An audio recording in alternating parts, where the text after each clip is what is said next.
Nyemerera Junga Bujunga.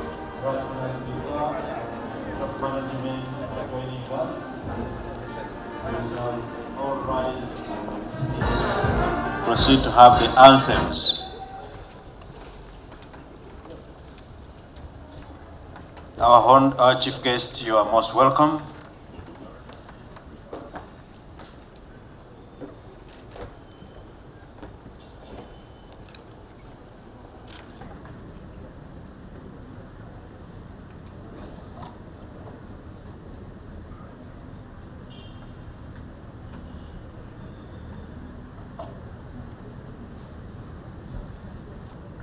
Chief Justice of the Republic of Uganda.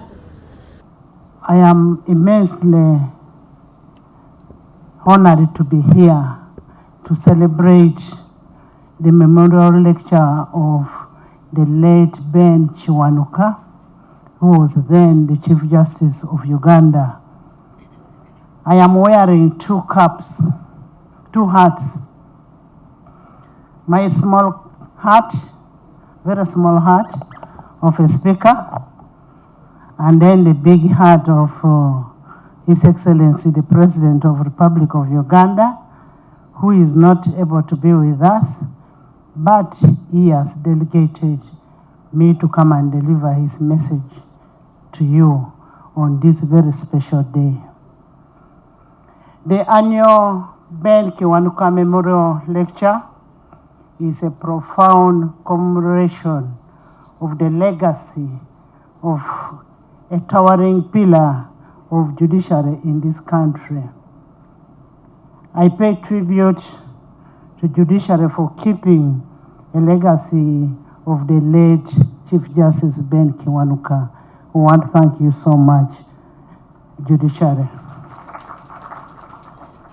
It's a befitting tradition to always remember our countrymen and women who have made a tremendous contribution to this country.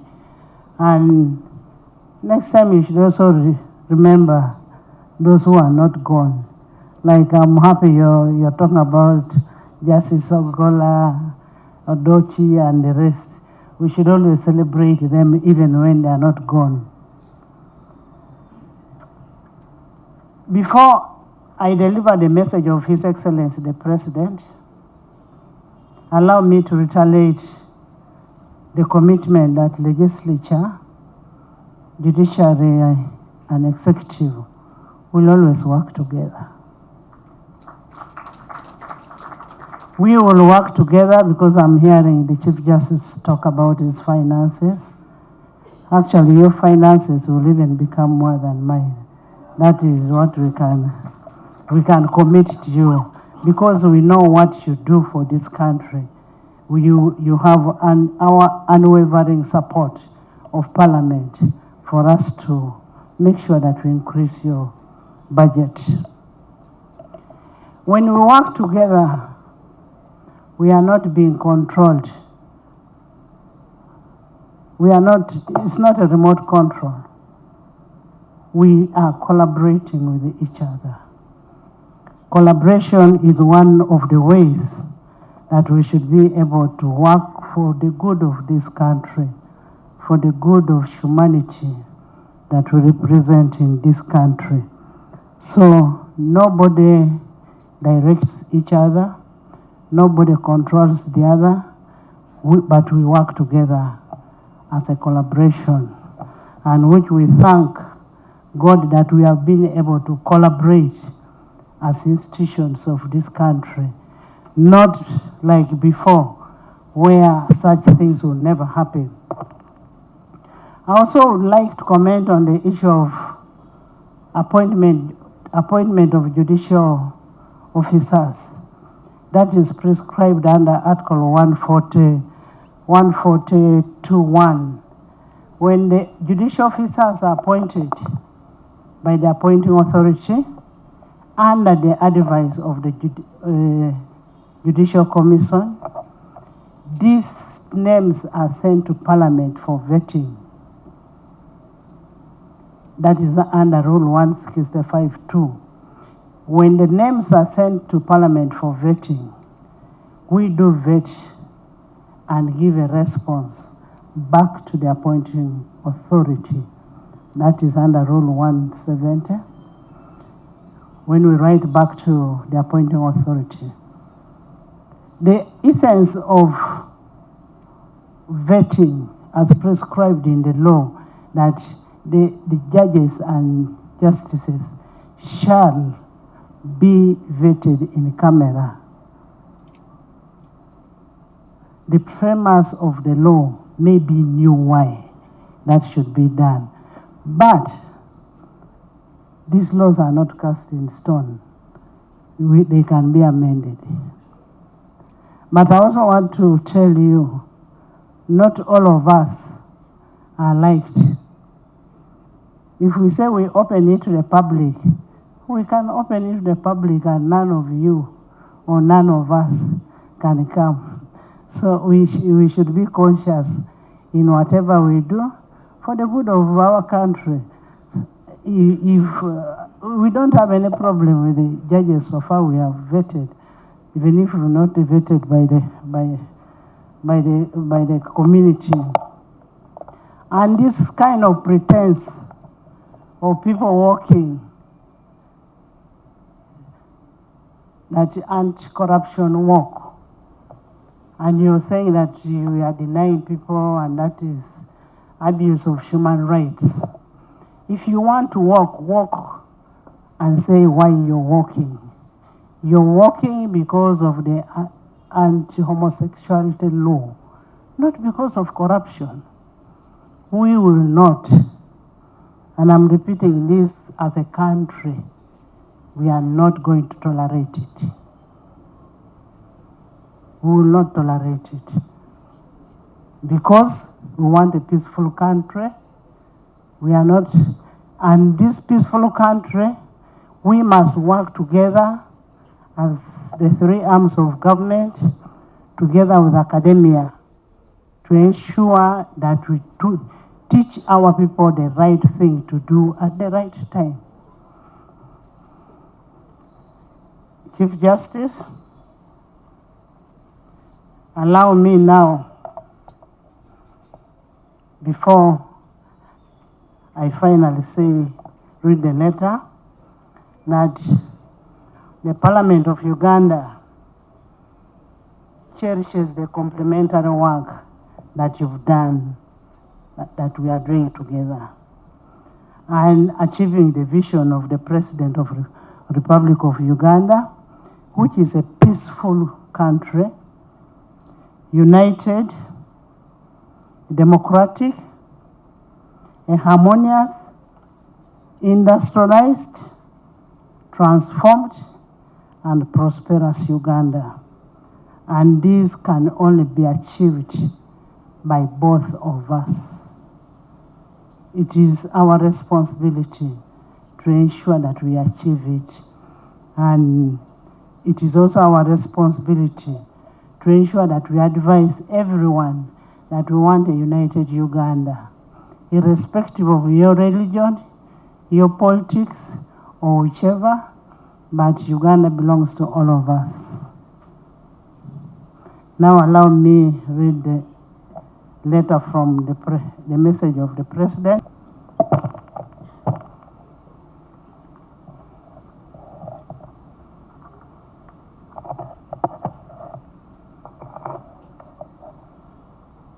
My Lord, the Chief Justice, my Lord, the Deputy Chief Justice, the justices and judges present, the judicial officers in your respective capacities, distinguished guests and ladies.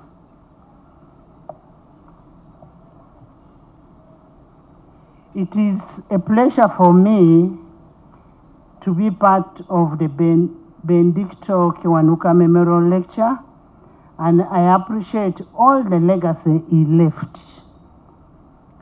I thank the Chief Justice for his invitation to me on this day. I applaud the organizers of this event for keeping up the spirit of remembering Benedicto Kiwanuka for his landmark to the inhabitants of Uganda and to the entire human race that shall read and learn of his humanitarian struggle. He was murdered in cold blood in September 1972 when he was dragged by functionalities of Idi Amin regime out of the High Court. The late Benedicto Kiwanuka served as the first Uganda Chief Justice after independence and is remembered for having been selfless defender of human rights and rule of law. He succumbed to a brutal and trauma, forced into a boot car and taken to Makinde Police Barracks where he was killed. Prior to the appointment as a Chief Justice, the late Benedicto Kiwanuka was an eminent Ugandan politician who was instrumental in processes leading to Uganda's attainment of independence from the colonialists. Occasions like this give us an opportunity to reflect on our history that was characterized by massive extrajudicial killings under the reign of dictatorial regimes. The NRM realized that there was need to end such killings, which were being carried out with impunity, restore democracy and the rule of law. It is against this background that I led the 27 patriotic Ugandans to liberate this country from the dictator.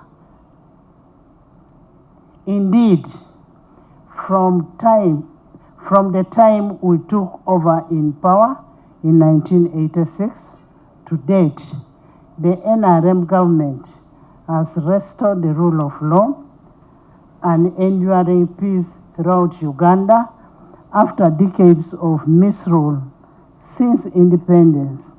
We are now on the journey to promote sustainable peace, development, and prosperity. Ugandans are aware and are enjoying the transformation that I have spearheaded since we took over power. All our relentless endeavors to usher all Ugandans to prosperity that we so much need to, not only as Ugandans, but as Africa. Despite the frustration by the bad elements. I wish to emphasize that the NRM leadership will not relent on this prosperity gospel we have preached to Ugandans until we see its fruits in all regions.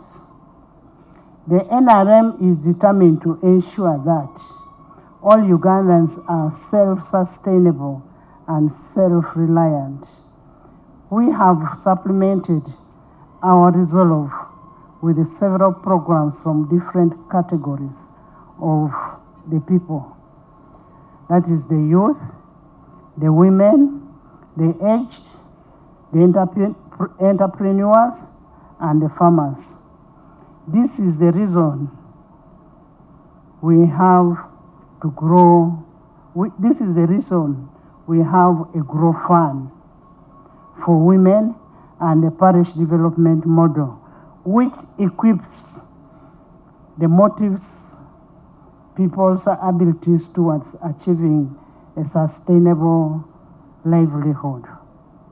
To break the chain of being dependent on either working for relatives or even government resources, all of us must be productive if we are to build a successful economy. The greatest evil most economies have now, especially in Africa, is corruption, which was and is still one of the challenges of socio-economic transformation, and prosperity can only be enabled in corruption-free environment.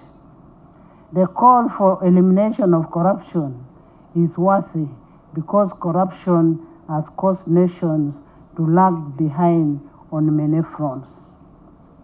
Corruption cripples nations through loss of large sums of money, inefficiencies in duties, undermines the rule of law, reduces access to services, including health, education, infrastructure, and erodes the trust in government. All of us must join in the war to avoid the resultant distortion of the effects thereof. We all have a part to play in our respective capacities, and more so in your particular profession as lawmakers. Let the patriotism that was with the likes of Benedicto Kiwanuka sink into our understanding so that we can walk in it through practice. This being the only way we can pass it on to the young generation. One of the greatest spirited fight and concern we should ensure now is unification of African race. We need to ensure a combined effort towards fighting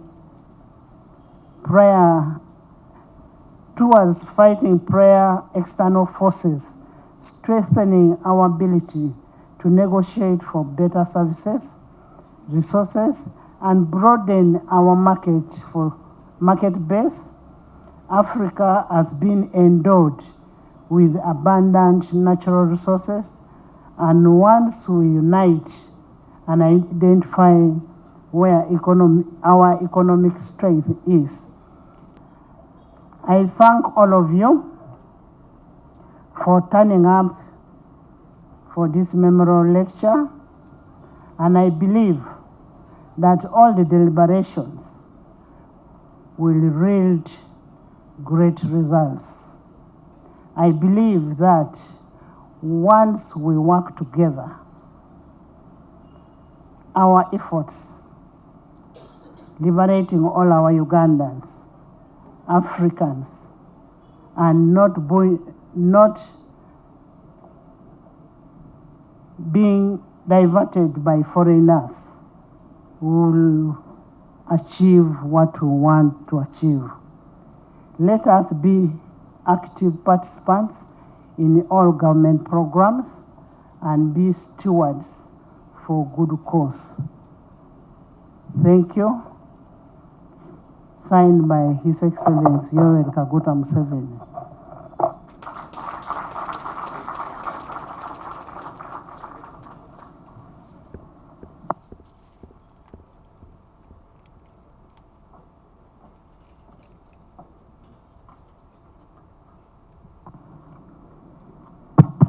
Thank you, and thank you very much, Right Honorable Speaker.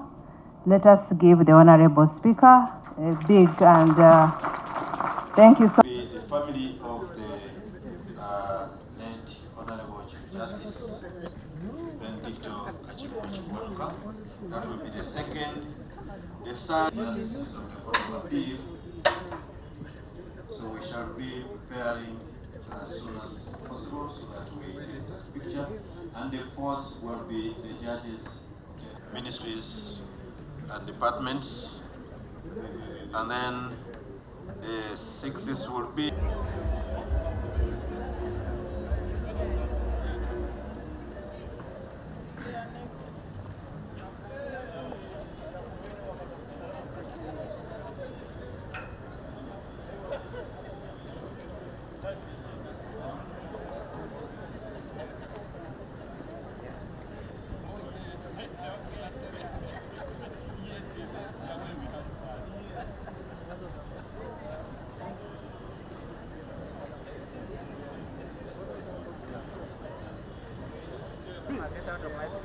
But that is your thing. That is it mine. That is yours.